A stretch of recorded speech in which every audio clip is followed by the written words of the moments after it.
Et ça se fait. Il y a un véritable travail de fond qui est fait. Et maintenant, mais le Portugal, oui, bien sûr. Parler et en flexion. Mais ça vient. Les assassins, on vient parler.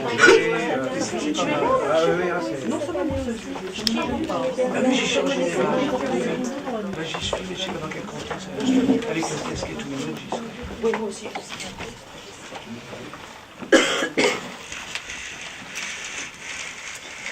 Bonsoir.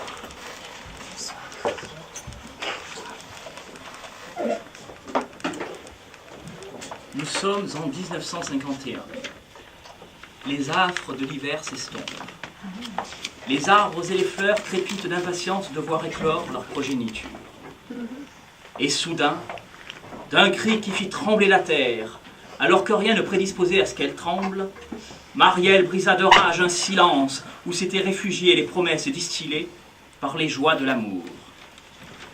Ce cri de poussin esselé se fondra dans la masse des étudiants en mai 68, qui la conduira, tout naturellement, à la porte de son lycée.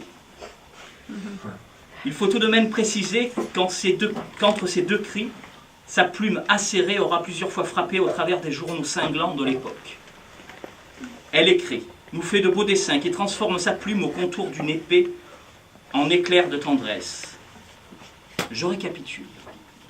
De 51 à nos jours, elle écrira, elle pourfendra, dessinera pour devenir une fervente défenderesse de mystère et de l'espoir.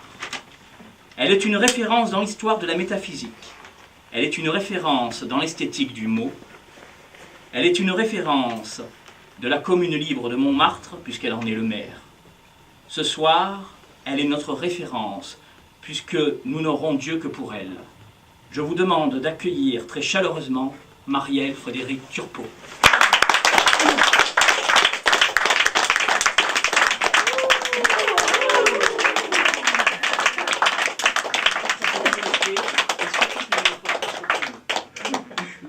Oui, je sais, Marielle, avoir de ça.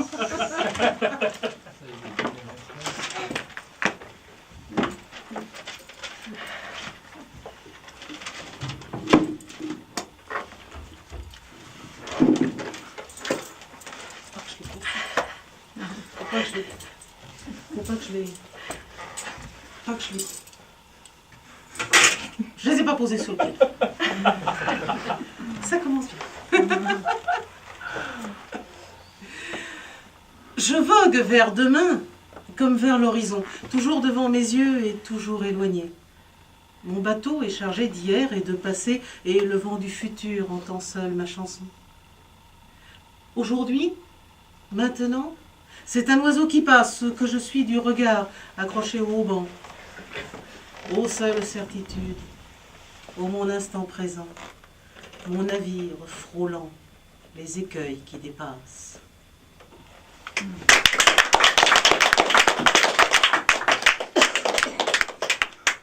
C'est ainsi que commence cette soirée. C'est une soirée un peu particulière parce que logiquement, elle n'aurait jamais dû exister. Logiquement, je devais passer le Noël entre 6 planches. Et il faut bien dire que comme sapin de Noël, c'était pas exactement comme ça que je le voyais. C'est pour ça qu'avant de dire, pour la dernière fois sur scène, les poèmes que j'ai faits à l'hôpital, je voudrais que vous applaudissiez des gens que vous ne connaissez pas. C'est des gens dont je vais vous dire les noms, et c'est des gens à qui je dois tout, c'est-à-dire la vie, ce qui est quand même, tournez-le comme vous voulez, c'est quand même essentiel.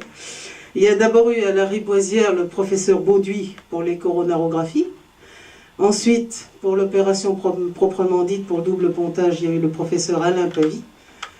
Pour la convalescence, avec une patience à laquelle je rends hommage, le docteur Christofini et son équipe. Et actuellement, pour le suivi, quelqu'un qui lui aussi apprend la patience, c'est le docteur Dumora.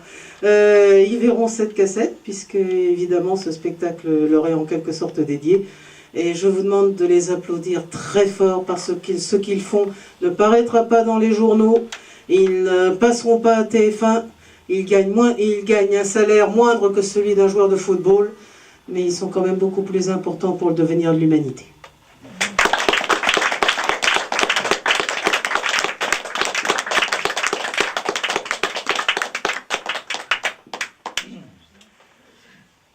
Mon lit. C'est un rêve moelleux qui n'a pas de rivage, c'est un bonheur flottant qui sur plume voyage, c'est un rire et un pleur, un mot et un silence, c'est un monde muré ou un soleil vacances, c'est la paix et la peur, c'est refuge et prison, c'est mon nid où mûrit l'oiseau de guérison. Ensuite, il y a un texte que j'ai écrit le 28 mars, donc 2 semaines avant, et qui n'était pas destiné à la publication, mais il est venu en vers au lieu de venir en prose. Et puis bon. Il y a des moments où je veux violemment entrer là, à l'hosto, maintenant, tout de suite. Cette attente, où on se prépare aveuglément à ce que l'on ignore, et qui viendra trop vite. Savourer le soleil d'hiver, tout en sachant que les premiers bourgeons me seront invisibles. Savoir qu'on va souffrir, mais ignorer comment. Savoir qu'on écrira en taisant l'indicible. On est dans un café, on regarde la vie, qui chante du perco et qui joue du flipper lorsque je reviendrai. Y aura-t-il ces bruits? Qui aura disparu dans mon monde de verre? Épuisé, fatigué, je me repose mal, souffrant ou suffocant ou soudain courbattu. Guéri, je pourrais bien m'encester détendu, mais on me secourra, t'es guéri, va au bal. Mon passé brume perché sur une canne, on croirait un corbeau sur un pieu de clôture.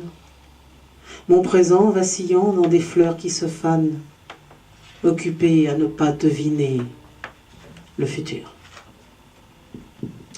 Puis il y a eu la nuit. Vous savez que Mozart a écrit une petite musique de nuit. Et puis il y a la petite musique de nuit de la Salpêtrière. Musique de ma nuit, c'est d'abord le couloir, les sandales glissées qui vont de chambre en chambre, parfois comme la voix de la douleur d'un membre, parfois le roulement d'un chariot, plein d'espoir. Musique de ma nuit, c'est ensuite la ville, grondant comme à la mer au-delà du vitrage. Ce n'est qu'une marée où rien ne surnage, ni voiture ni voix. Tout est vague tranquille. Musique de ma nuit, c'est enfin dans ma tête. Les images, les peurs, la douleur et le temps. Couché dans mon hiver, j'y attends le printemps. Vivaldi de ma nuit, ma lente reconquête.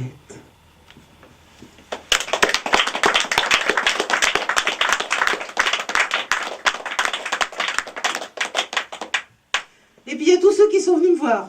Alors ça c'était génial, ça c'était merveilleux. Et Laurence Fausse, mais qui n'est pas là ce soir, parce que quand on a du talent et qu'on est célèbre, on n'est pas toujours disponible. Laurence Fausse donc a fait une musique donc sur ce texte qui parle de vous, les visiteurs. Si les gens savaient la joie qu'ils me donnent avec leur bonheur, ils oseraient davantage tendre leurs branches vers la lumière, refuser la résignation morne du sous-bois du quotidien. Ils boiraient chaque minute de rosée, ils éclateraient en fleurs, ils gonfleraient de fruits. Si les gens savaient combien il est urgent de ne rien laisser perdre, ils viendraient à mon lit d'hôpital, les bras chargés de fleurs de joie qui ne fanent jamais, le cœur débordant de sève, les poches bourrées de nectarines, encore toutes cernées d'abeilles.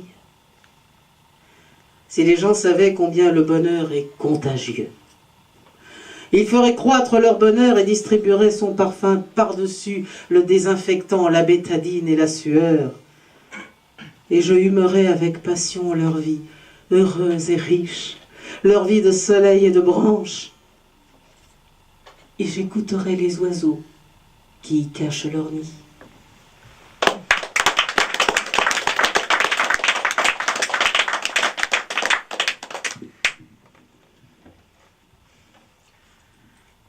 On quitte l'hosto. On quitte l'hôpital, on va se balader dans le café philo. Le café philo est un monde merveilleux qui est à mi-chemin entre le café du commerce qui commente le Parisien à 7 h du matin, à l'heure où je me couche, et les débats interminables dans l'amphithéâtre Richelieu envahi par tout ce que Paris comptait alors de maoïstes.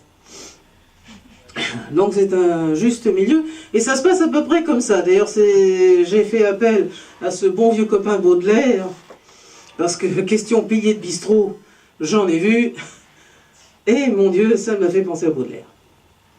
Ce bistrot est un temple, où de vivants piliers laisse souvent sortir de solides paroles. Par-dessus son demi, l'homme envoie des symboles et reçoit ceux d'en face avec un œil froncé. Comme de vieux bouquins qui de loin se confondent dans une ténébreuse et profonde unité. Vaste comme le livre et comme la pensée, la philo et les mots et la vie se répondent. Il est des idées bleues comme des yeux d'enfant, douces comme un violon un lourd après-midi. Et d'autres corrompus, aux bronzes éclatants. Et d'autres étendus, aux espoirs infinis, où ayant le parfum religieux de l'encens, qui chante les parfums de l'esprit et des sens. Alors, il y a des fois aussi où je suis d'humeur rimeuse, youpi. Et au lieu de réfléchir à un texte sur le café philo qui va venir, et bien là aussi ça vient en alexandrin. Pour le café philo de la Rotonde de la Mette, et animé par Eric, le thème c'était la nuit grecque, la nuit dans la tragédie grecque. Ça m'a fait rêver, je me suis souvenu de mon bon vieil Échille, et ça donnait ceci. Oreste est dans la nuit et se conne au canyon, et la lune le suit, bloc de pierre ou déesse. Et il fuit dans la nuit les rinies vengeresses, il vacille et il crie, il tombe à genoux. Et Oedipe, à tâtons, traverse les déserts dans la nuit de ses yeux qu'il a déchiquetés. Antigone, à son bras, dans la pleine clarté, avance dans sa nuit à l'éternel hiver.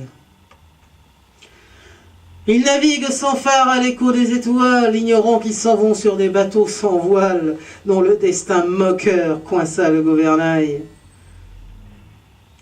Même si le sextant de la lucidité leur montre à l'horizon leur tragique tracé, ils ne pourront jamais en changer un détail.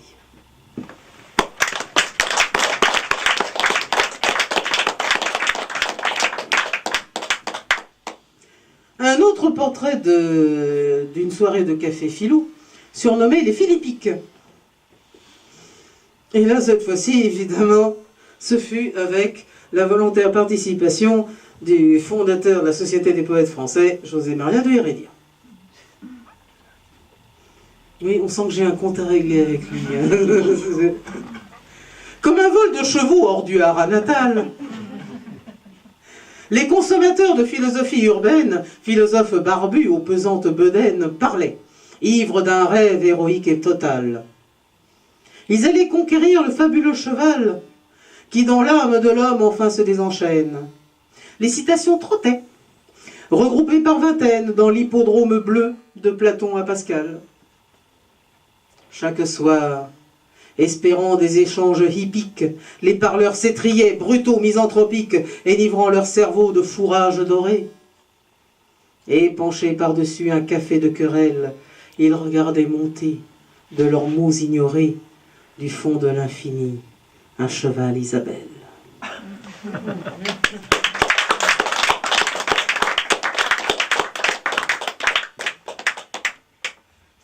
La philo et les mots et la vie se répondent. Et puis un jour, dans un restaurant qui avait la bonne idée de ne fermer qu'à 5 h du matin, est venue l'image de Friedrich. Et aucun rapport avec Friedrich Nietzsche. Enfin bref, c'est pas allemand. Enfin, c'est pas cet allemand-là. Vous seriez arrivé quelques années plus tôt, Friedrich. Tout aurait été plus joyeux et plus beau. Vous seriez arrivé un doux matin d'automne, dans la gare Jersey que la lettre nommait. Une valise en main, debout, seul sur le quai, inquiet, désorienté de ne trouver personne. Et nous serions venus, avec l'automobile, la joie de mettre enfin des visages aux noms. On mettrait dans un coin la valise en carton et nous raconterions le trajet jusqu'en ville. Nous vous aurions montré la vieille cathédrale, la statue du XIIIe et la chasse dorée. Vous nous auriez décrit la Madone sculptée de votre ville, à vous, aux ruelles des dalles. Nous vous aurions rôti la plus belle poularde, les pommes du verger cuites dans la vanille. Vous nous raconteriez les coutumes des filles dans les vignes, chez vous, arborant la cocarde. Vous seriez arrivé quelques années plus tôt, Friedrich. Tout aurait été plus joyeux et plus beau. Nous aurions regardé triste le temps qui file et le jour du départ saturé d'amertume. La valise alourdie, dans une aube de brume, dans la gare endormie, le chagrin immobile. Les derniers mots lancés, les dernières promesses, les baisers maladroits sur la joue qui frémit. Le train est déjà là, et il est déjà parti, et nous reste ballants, amputés de tendresse. Mais vous êtes venus au milieu d'une armée, un fusil à la main par la route du Nord. Vous avez envahi la ville jusqu'au port, l'église est abattue, et la chasse volée, nos poulardes, gibier pour des soldats errants, la vanille perdue et le verger en flammes. Et nous ne voulons rien savoir de votre femme, rien de votre pays, et rien de vos enfants. Vous seriez arrivé quelques années plus tôt, Friedrich. Tout aurait été plus joyeux et plus beau. Je pense à tout cela parce que dans la veste, j'ai trouvé des photos, des lettres, des projets. Votre femme sourit sur ce petit cliché, vous viviez bien heureux dans un métier modeste.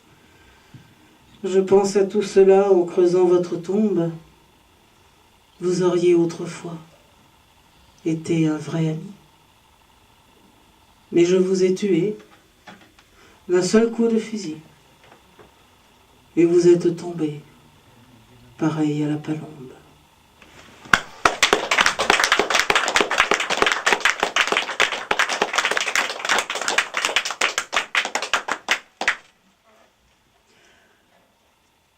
En Bretagne, dans la tradition musicale bretonne, un gwerz, c'est un fait divers connu, réel, qui est passé en chanson de telle façon de pouvoir le transmettre aux générations futures. Par exemple, il y en a qui sont devenus chansons de marins, comme le Gabier, le grand coureur, est un navire de malheur, à l'origine c'est un gwerz. Et puis moi aussi j'ai fait un gwerz, à la suite de ce que j'ai vu et que vous avez vu à la télévision. J'avais mes outils avec moi. Mon grand-père, en son temps, en avait fait autant. J'avais mes outils avec moi, l'ordinateur à bout de bras, le mobile à la poche avant. J'étais en retard ce jour-là, mon grand-père en son temps en avait fait autant. J'étais en retard ce jour-là, quand l'avion a rasé les toits, je l'ai regardé survolant. Je n'ai même pas pu crier. Mon grand-père en son temps en avait fait autant. Je n'ai même pas pu crier lorsque l'avion s'est encastré dans un noir éblouissement. J'ai pris mon outil à la main. Mon grand-père en son temps en avait fait autant. J'ai pris mon outil à la main. Allô chérie, oui tout va bien. Mon bureau brûle en ce moment. Un chiffon blanc crie au secours. Mon grand-père en son temps en avait fait autant. Un chiffon blanc crie au secours au-dessus du trou dans la tour. Mais nul ne peut rien, vraiment. Des gens ont préféré sauter. Mon grand-père en son temps en avait fait autant. Des gens ont préféré sauter, ça on met du temps à tomber, un homme qui meurt en hurlant. J'étais figé lorsque l'avion, mon grand-père en son temps en avait fait autant, j'étais figé lorsque l'avion a transpercé comme un canon la tour qui voyait tout devant. Puis j'ai titubé, j'ai couru, mon grand-père en son temps en avait fait autant, puis j'ai titubé, j'ai couru lorsque la tour est descendue. Un nuage de la fin des temps. Dans un bistrot, je suis entré, mon grand-père en son temps en avait fait autant. Dans un bistrot, je suis entré, on avait tout barricadé. Dehors, le noir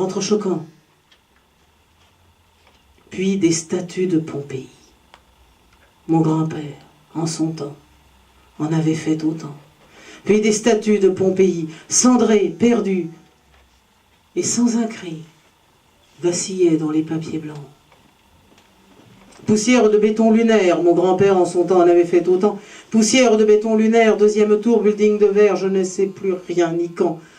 J'ai parlé je ne sais plus à qui, mon grand-père en son temps en avait fait autant. J'ai parlé je ne sais plus à qui, j'ai aidé, porté loin du gris, dans un jour de grand jugement. Dans les tranchées de son Verdun, mon grand-père en son temps en avait fait autant. Dans les tranchées de son Verdun, il avait mourir ses copains, la boue et les bombardements.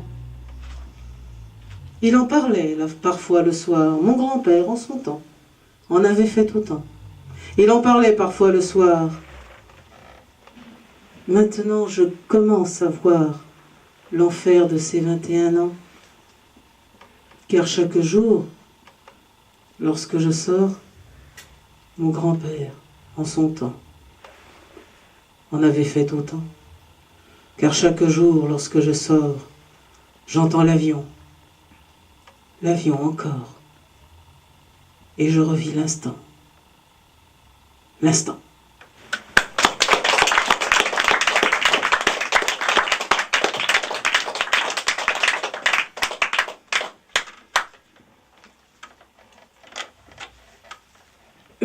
Chaque dernier samedi du mois, moi je pars en vacances.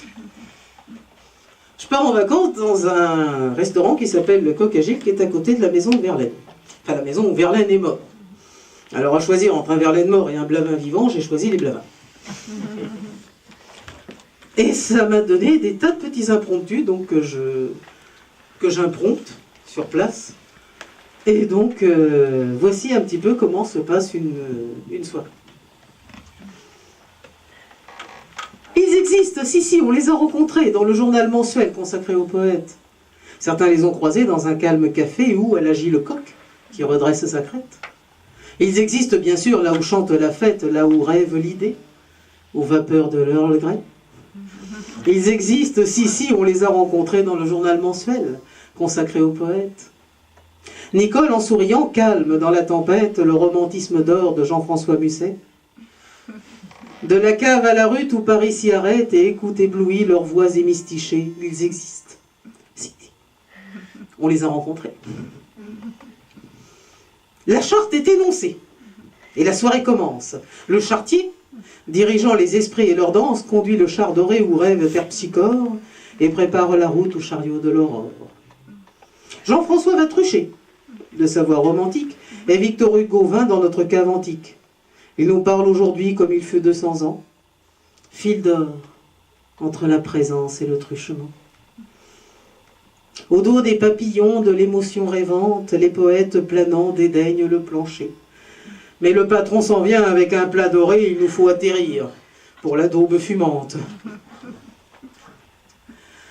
Ah, mignonne, allons voir si le vol des Gerfaux, autour de Véleda, près du cabaret vert, n'a point perdu ce soir la trace de Rimbaud, dessinant dans le ciel la douleur Baudelaire. Mais que m'arrive-t-il? Mais que fait donc ma mémoire? Ces ailes de géant l'empêchent de marcher. Le temps a laissé là son manteau d'au revoir et je m'y prends les pieds pendant que ricochet. En écoutant leurs mains, j'ai rédigé des pieds, un alexandrin en acquis sous mes doigts. Pour leurs histoires mornées, j'ai écarré des croix, ainsi ont ricoché leurs rêves agnelés, jusqu'à mon carnet vert qui les a adoptés. De nos chagrins unis en jailliront des joies. Pour écrire en ricochant, il faut que le poème soit éveilleur, et qu'il fasse éclore une fleur d'aube qu'on admire, éblouit, et qu'on raconte. Mais aussi, il faut que le poème soit bien sage et qu'il laisse éclore la fragile fleur aux pétales de brume qui s'effeuille au moindre effet. Mais aussi, il faut que le poème éveilleur reste en mémoire et qu'il accompagne la fleur, sa fille, avec un doux balancement de rimes et un sourire bienveillant de repères involontaires. Notre coq est agile et un peu étourdi. 2 ou 3 d'entre nous sortent de sa mémoire. Et ce soir, mon voisin écoute nos histoires et serein se nourrit de pure poésie. C'est arrivé à pied. Et au moment de l'addition, que notre concubin a mijoté tendrement vous a été joyeux, savoureux, profitable. Cependant, je ferai compter à chaque table où il vous fut servi 2 € suppléments. Et puis un soir, en mars 2000, Gilbert eut des idées de jeux de mots, et les jeux de mots se sont transformés en Fable Express, en hommage à Alphonse Allais. Un postillon triste boudait. Un passager, pour le réjouir, lui racontait Alphonse Allais, espérant qu'il finît par rire.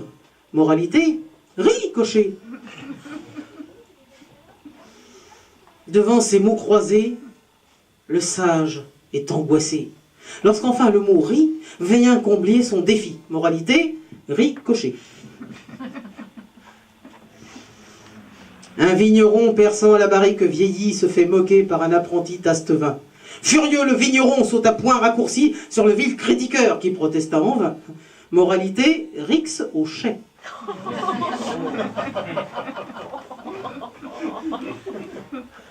La cuisinière, au fin savoir, plongea le riz dans un bouillon et sortit le porc du saloir pour le plat que nous préférons. Moralité, riz cochon. Et une petite dernière, mais je vais demander, n'est-ce pas, aux jeunesses de la salle de boucher leurs chastes oreilles. La demoiselle, un peu déçue sur le joujou de son amant, essaie de dresser l'étendue, d'affermir le jouet défaillant. Moralité, trique, cocher.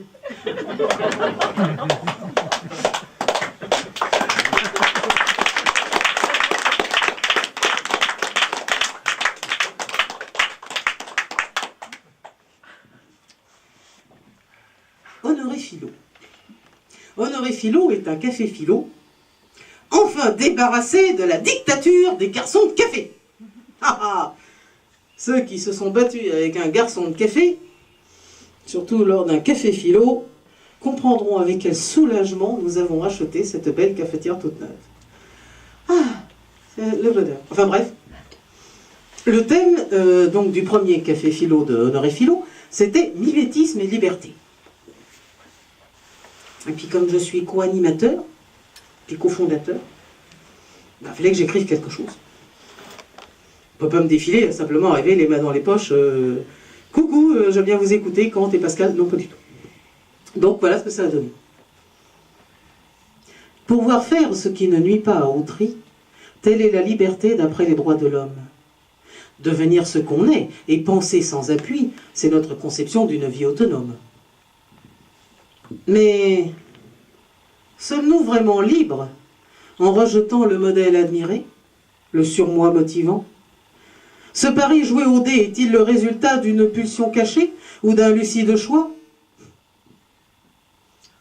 Conscient de ses désirs et ignorant des causes. Spinoza dit ainsi l'illusion de savoir si l'on est libre ou non, et si le choix des choses vient d'une réflexion ou d'un inconscient noir.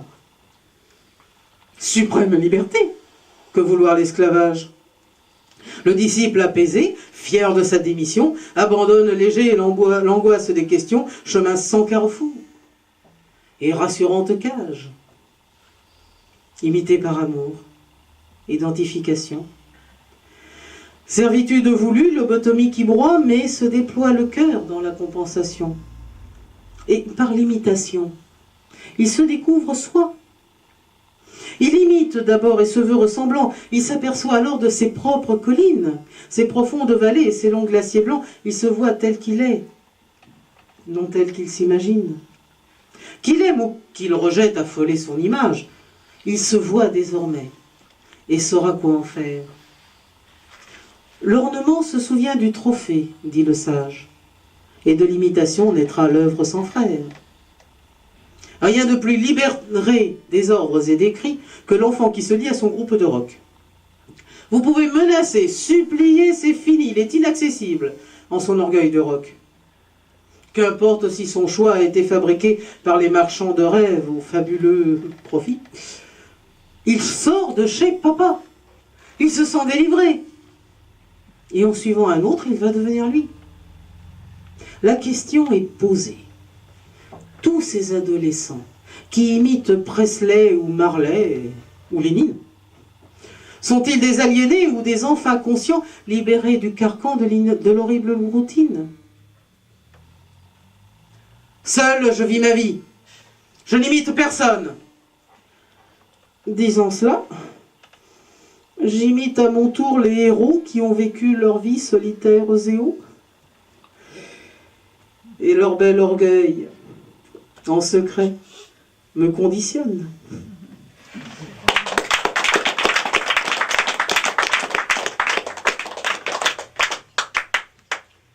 Et pour savoir comment s'est passée la journée d'Honoré Philo, je vais demander au cofondateur de venir sur scène, Éric Ozano. Le texte est sur le pupitre.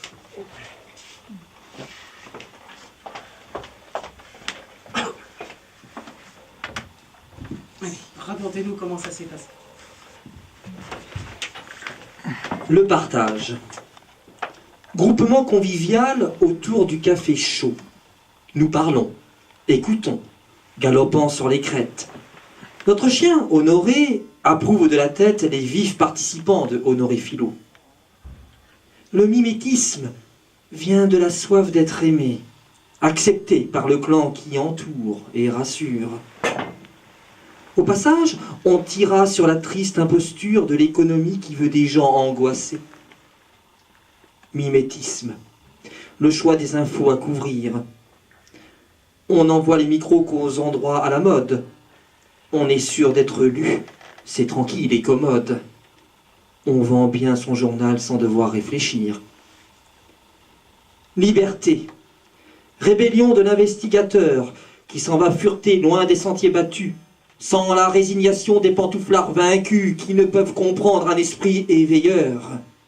Tous ceux qui ont dit non tout au long de l'histoire, de Pasteur à Gandhi ou à Solzhenitsyn, affrontant l'inconnu sous les huées sacristines, viennent dans nos esprits éblouis de leur gloire.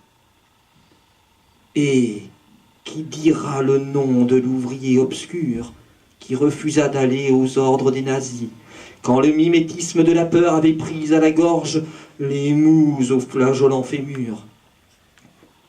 Mais nous fûmes d'accord pour ne pas invoquer l'excuse d'ignorance au McDo de Panurge. C'est souvent par confort qu'aucun d'eux ne s'insurge pour continuer en paix la vie en société. Le passé imité, l'avenir carrefour. Sachons utiliser ces deux notions utiles. C'est dans ce cri d'espoir que l'échange fertile se termina joyeux à la tombée du jour.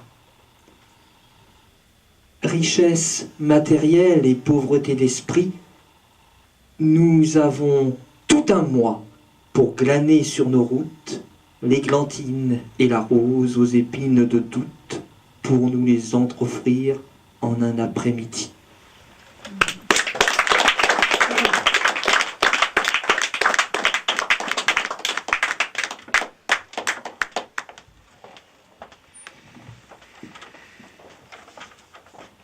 C'était chouette, hein? C'est comme ça à chaque fois. Et puis, maintenant que je suis en bonne santé, je voyage. Alors, je voyage vachement. Voici, par exemple, un texte qui est dédié à la souris de mon ordinateur.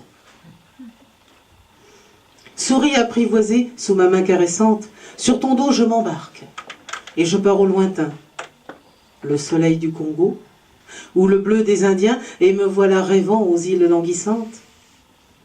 Puis je change d'humeur, et je cherche du rire. Souris apprivoisée, tu trouves d'un recoin de textes rigolos et de calembours sains?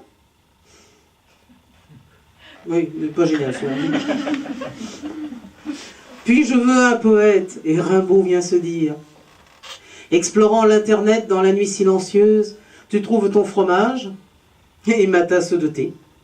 Je navigue sur toi vers des mondes dorés, comme Nils autrefois sur son oie voyageuse. Il y a des fois où l'on où l'on croit que je suis là. On fait une lourde erreur. Je vais vous expliquer comment. Mon corps est installé sur la chaise de bois. C'est ainsi qu'on me voit et qu'on me croit présente. Mais l'esprit, évadé, s'est enfui par la fente entre deux mots barreaux plantés autour de moi. Et me voilà dehors. Aux plaines infinies, une falaise en blanc freine la mer terrible. Un léger flot d'oiseaux frôle tous les possibles et un sentier sans but qui ressemble à la vie. Le soir vint et la faim. Je cherchais la taverne où je puisse manger et dormir et rêver, mais pour un pur esprit. Pas un estaminet, pas même à ce village au crépuscule terne. Je marchais dans la nuit respirant les étoiles, les parfums délaissés par les fleurs endormies. J'aurais marché longtemps s'il n'avait été pris par le réel, violent, et sa poigne brutale. Mon corps et mon esprit, assis sur une chaise, réunis malgré eux, vous parlent poliment. Mais je cache en secret le regret du printemps entrevu ce jour-là, au sentier des falaises. Sur une carte postale, si on a un stylo fin, genre point de gel, on peut faire tenir 7 alexandrins. Partant de ce principe, je fais une sorte de forme fixe qui est 7 alexandrins pour décrire l'endroit où je suis ce jour-là. Et c'est comme ça que je me suis baladé en Occitanie. Je vous y emmène. Le palais idéal du facteur cheval. Colonnes enchantées au sourire de pierre, l'Orient et l'Occident réunis dans sa main. Le rêve et la pensée saisis dans son bestiaire, les cailloux élevés, chaque soir, un par un. En 10 000 journées, sa volonté lumière a bâti ce palais, défi face au vulgaire, pour que nous osions bâtir nos lendemains. L'abbaye de Montmajour. De la route, on ne voit qu'une tour crénelée et le ciel au travers des fenêtres du mur. Il faut faire l'effort d'avancer pour trouver le cloître au graffiti en son tendre murmure, et l'église en roman, dont la lumière reprit, et la crypte, signée des compagnons finis, et les tombes creusées, à même le roc dur. Le café sur la place. Terrasses de café aux guéridons de fer, platanes étendant l'abri de leurs branchages, parfum de l'anisée, reflets jaunes, ouverts, douceur lente et bénie des langueurs de voyage, vent léger s'enflanant sur l'assiette d'olive. C'est l'été en Provence, où enfin on arrive, le glaçon fond sans bruit dans le calme des neiges. Fontvieille. Sous le pied, des cailloux blancs et secs qui oscillent, alors que l'on refait le chemin de Daudet qui va de Montauban à son moulin perché comme une sentinelle au-dessus des Alpilles. Et tous les souvenirs par le berger mémoire, Cucugnan, le dauphin et le meunier Cornille, et les chiens du troupeau qui au mas viennent boire. La maison de Nostradamus, à Salon.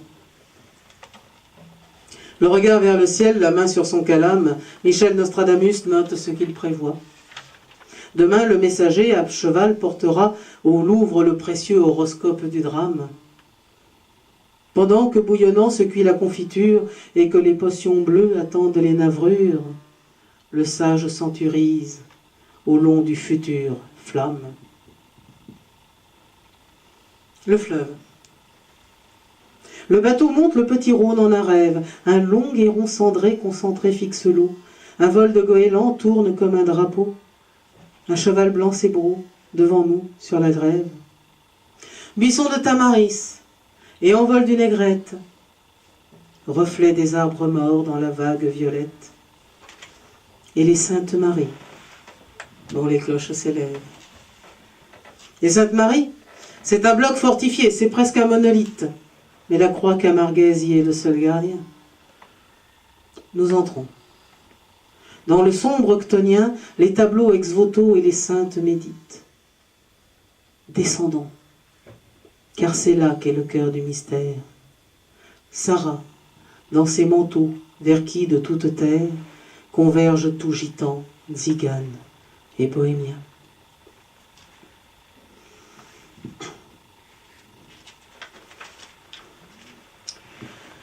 Comme l'a redit Stéphane Rieu dans les lauriers qu'il m'a tressé tout à l'heure, je suis le 5e maire de la commune libre de Montmartre. Bon, à Montmartre, il y a ce mélange de loufoque et de culturel, de nostalgie et de rigolade. Et puis, évidemment, comme nous n'avons plus de garde champêtre, eh bien, il y a les flics de la mairie 18e qui passent. Et je suis sûr que si José Maria de Heredia avait été dans le coin, il nous aurait fait quelque chose à peu près dans ce genre-là. Comme un vol de perdreaux hors du panier natal. Fatigués de porter leurs casquettes hautaines, hors du commissariat, routiers et capitaines partaient, ivres d'un rêve héroïque et brutal. Ils allaient conquérir le fabuleux métal des voitures, garées en travers des fontaines. Et leurs mains décidées inclinaient les antennes et tordaient l'essuie-glace en un assaut fatal. Chaque soir, en entrant dans leur humble boutique, au relent de sueur et de tabac tragique, ils posaient leurs carnets aux reliures dorées. Et penchés à l'avant du comptoir de Marcel, ils regardaient monter dans le pastis moiré un avenir sans joie, de punition nouvelle.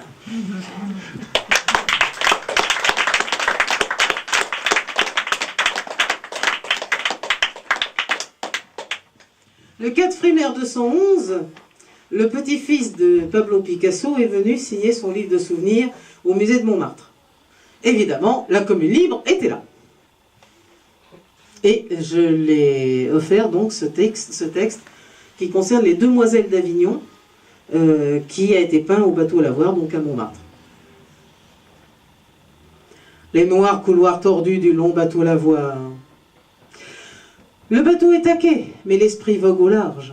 Calier des Barcelone et ses filles en marge, et Picasso est là. Lui qui seul sait les voir. On a faim. On a froid dans le vieux bateau noir, mais la flamme est au cœur et surchauffe en surcharge. Et le navire oiseau vole au-dessus des barges, et le poète rêve aux femmes de trottoir.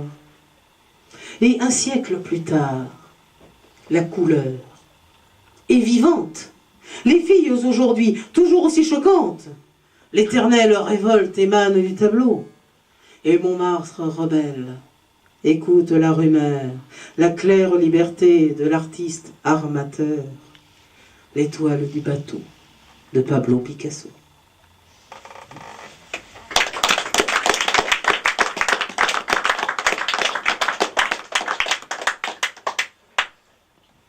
Je vous ai dit que j'aimais bien les formes fixes. Ça tombe bien parce que je suis tombée sur des frappadingues comme je les aime. C'est toute l'équipe de l'Oulipo. Autour de Karadec, le Lyonnais, Georges Perec, Raymond Queneau et autres grands fêlés du même tonneau qui allient une immense érudition à un désir de faire l'andouille jusqu'au bout. Et notamment, ils ont regardé le nombre pi. Vous vous souvenez, n'est-ce pas, à l'école? Alors 3,1459. Et puis ils sont aperçus, oui, on disait 1416 pour abréger, mais c'est 3,1459.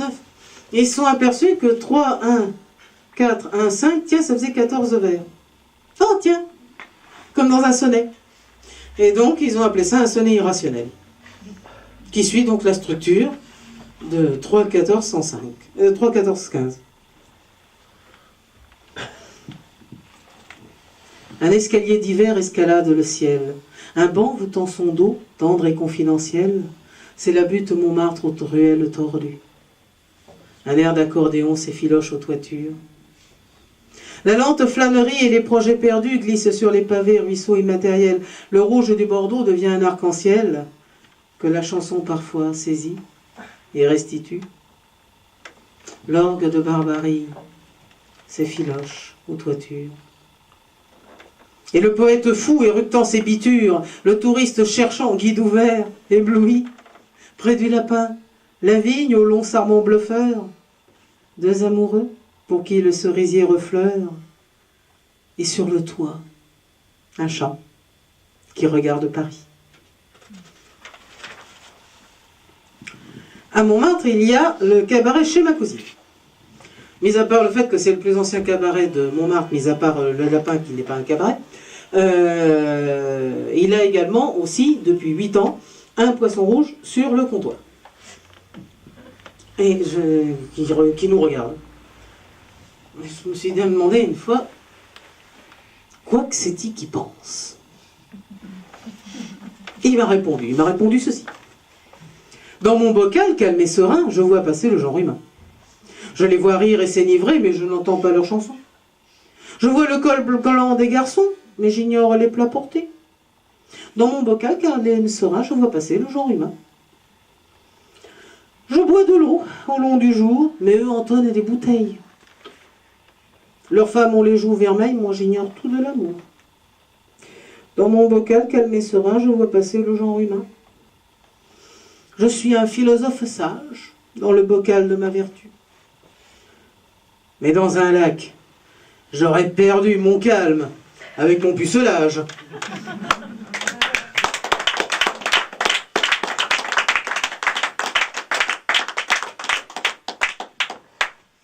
Tout le monde sait que Rimbaud a écrit Le Dormeur du Val. Ce que l'on sait moins, c'est qu'à Montmartre, vous savez qu'il est allé à Montmartre avec Verlaine, il avait écrit un premier brouillon, inspiré par l'absinthe, et que heureusement nous avons retrouvé, qui s'appelle Le Pastis du Val.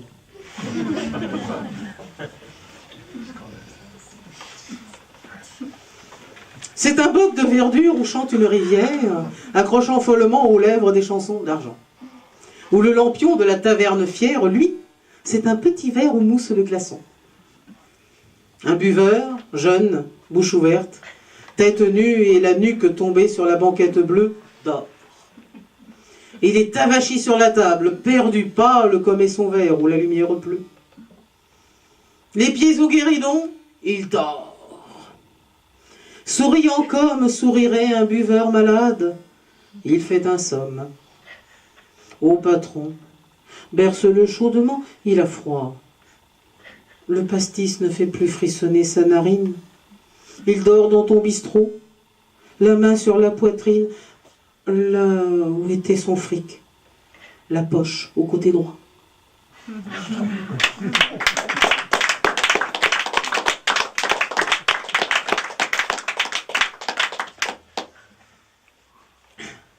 Difficile évidemment de parler de Montmartre sans parler de Serge Moreau.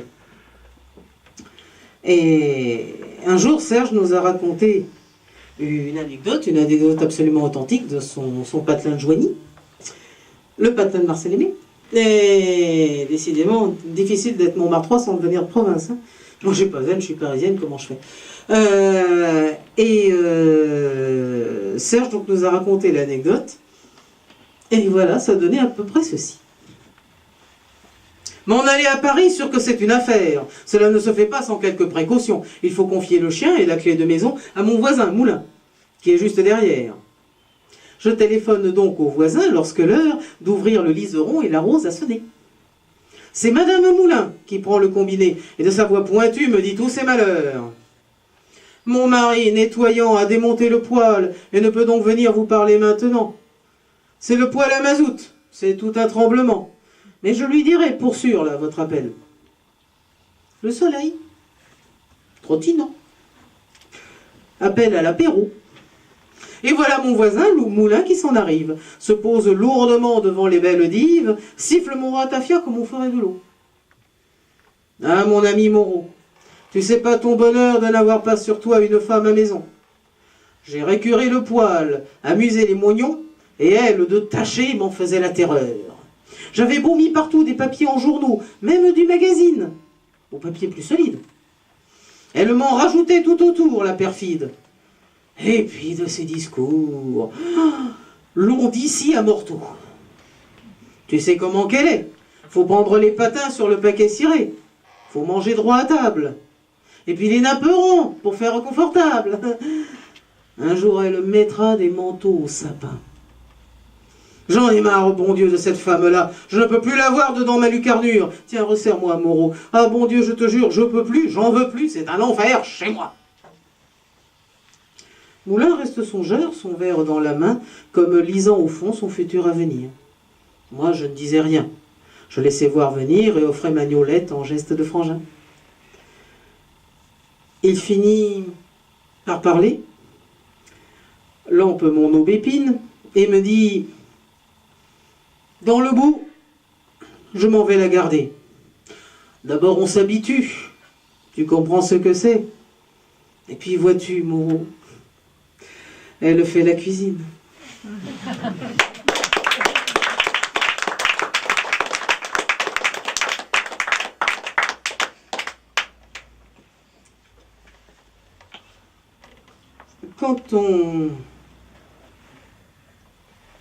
Quand on n'est pas sûr, que le malaise ne sera pas le dernier, on se pose des questions dans le genre de « Quel sera mon dernier texte ?» C'est à peu près ce que ça m'a donné comme question. Personne ne sait où, ni comment et ni quand. J'ignore quand soudain le stylo sera vide, ma vie s'échappera d'un visage livide et je n'écrirai plus sur le carnet du temps. Quel sera mon dernier poème ce jour-là? Sera-t-il bien banal, pâli par la fatigue, mais parce que dernier, il sera fils prodigue, alors qu'en y pensant, il n'y a pas de quoi? Parlera-t-il de toi? Sera-t-il ton aimé, pilier contre ton cœur au creux du portefeuille? Mais ton préféré peut-être est déjà en feuille, et le dernier poème est en trop dans l'herbier. Quel sera ce dernier que le dévot encense, oubliant les bateaux que j'ai déjà lancés? Quel sera l'exégète au scalpel aiguisé qui découvrira de vertigineux sens? Oublions ce dernier dont nous ignorons tout. Relis ce que je fis et que je dis ce soir. Regarde tous mes chants lumineux dans le noir et tu reconnaîtras des chansons pour les loups.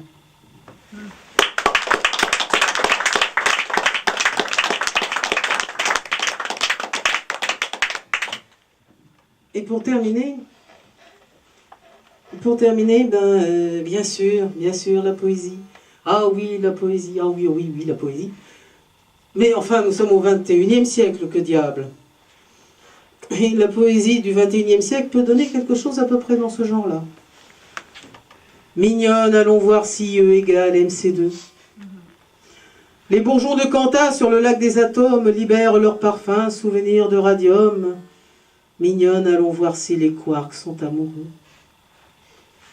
Hélas, les voyons-nous effondrés, flétris? Le vol des électrons seul signale l'endroit.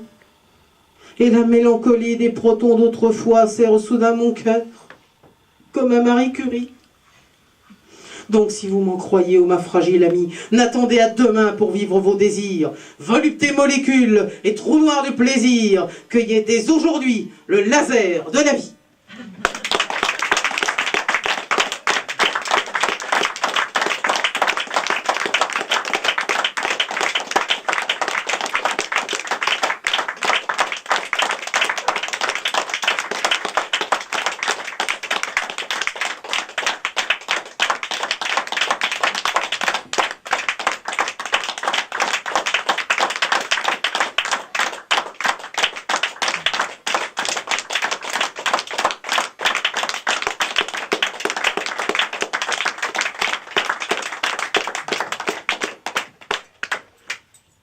Je vais rendre maintenant ces clés à Stéphane. Et en vous remerciant tous de tout cœur pour être là avec vos talents, pour être là avec vos merveilleux univers que vous faites partager. Et et pour avoir été là dans les heures sombres et pour être là aujourd'hui dans les heures lumineuses.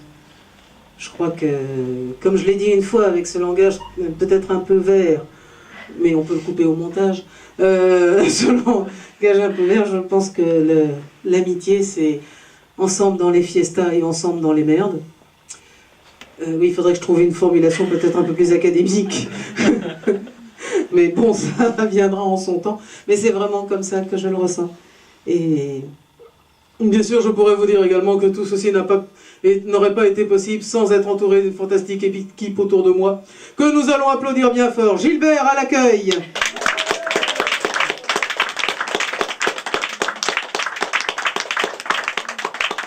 Qui est également le trésorier et le webmaster. Ça en fait du boulot.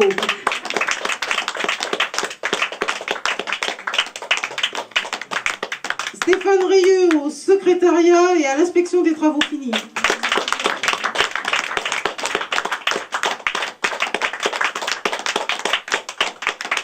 Louis à la prise de son, mais cette fois-ci il est devant.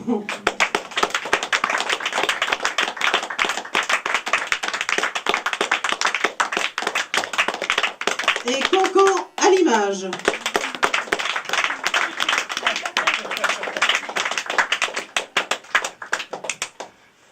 Bien que je n'ai pas les clés, je profite quand même pour vous expliquer tout ce qui va vous arriver la semaine prochaine.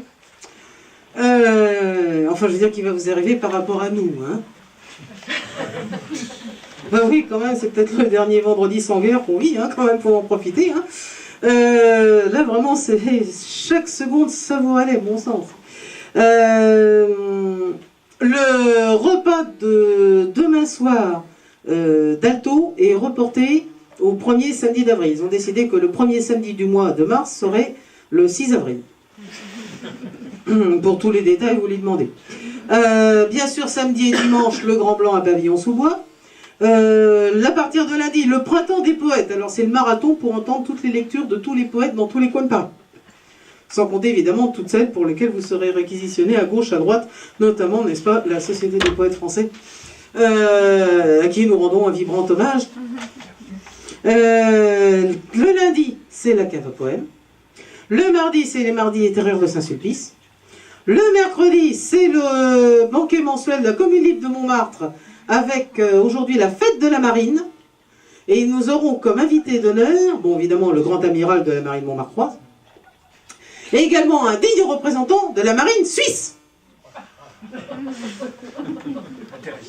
Je sais qu'il est très drôle de se foutre des Suisses, mais quand ils arrivent à gagner l'America's Cup, pour lequel le défi français s'est quand même planté plusieurs années de suite d'une façon aussi lamentable que désastreuse, et avec votre pognon, je voudrais bien quand même, n'est-ce pas, que l'on y mérite quand même. Alors il y a un problème.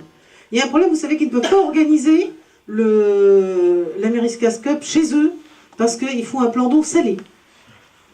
En conséquence de quoi, je propose que nous apportions tous une boîte de cérébos à l'ambassade de Suisse en France, à Paris, pour qu'ils puissent saler le lac Léman à temps pour la prochaine America's Cup.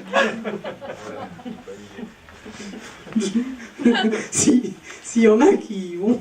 J'en connais qui en seront capables, à commencer par moi-même d'ailleurs. Jeudi, j'ai rien noté, mais ça doit être une erreur. C'est peut-être juste le temps que vous aurez pour regarder la vidéo des précédentes soirées de l'échelle à coulisses. Et puis vendredi, vendredi c'est l'échelle à coulisses. Et ben donc ce sera merveilleux.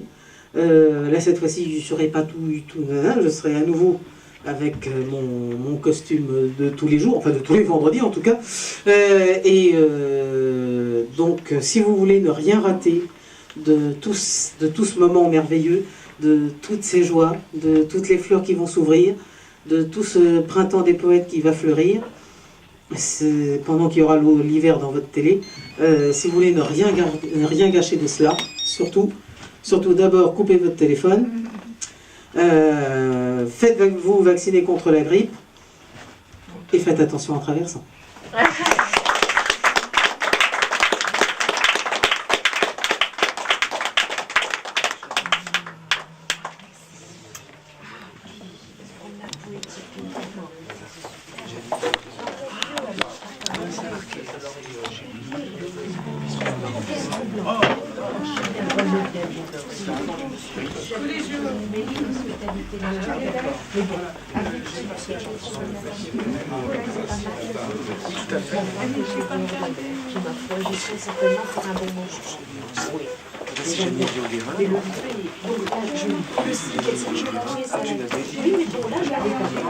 Maggie de Cotin. Il y en a un, parce que j'aurais pu vous fournir ces supports de communication.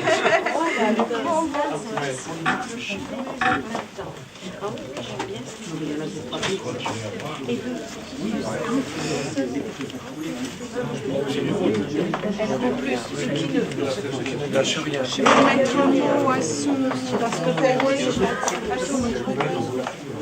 Elle est vraiment gentille, elle est chaleureuse, elle est simple. J'aime bien la simplicité. Quand on peut garder... Oui, tout à fait. Ah oui. Et puis Elle est drôle aussi. Elle est rayonnante de joie.